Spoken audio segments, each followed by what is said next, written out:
ബേസിൽ Joseph, Tovino Thomas, Vineeth Sreenivasan എന്നിവർ കേന്ദ്ര കഥാപാത്രങ്ങളായി എത്തിയ മൾട്ടി സ്റ്റാർ ചിത്രമാണ് അതിരടി.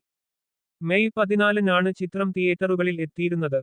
മെയ് 13-ന് ലോകമെമ്പാടുമായി തെരഞ്ഞെടുത്ത കേന്ദ്രങ്ങളില് ചിത്രത്തിന്റെ പെയ്ഡ് പ്രീമിയർ ഉണ്ടായിരുന്നു.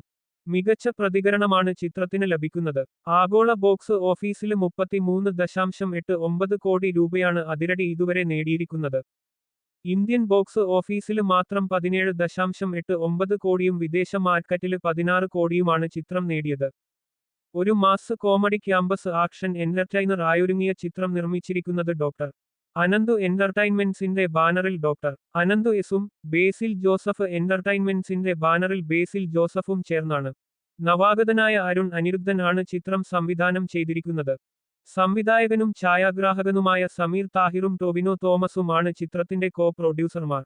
സാംബോയ് എന്ന് വിളിപ്പേരുള്ള ഒരു കോളേജ് വിദ്യാർത്ഥിയായാണ് ബേസിൽ ഈ ചിത്രത്തിൽ അഭിനയിക്കുന്നത്.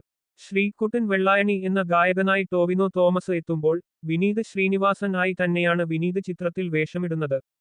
ചിത്രത്തിലെ നായികയായ റിയ ഷിബുവിന്റെ കഥാപാത്രത്തിന്റെ പേര് സ്വാതി ആർ കൃഷ്ണ എന്നാണ്.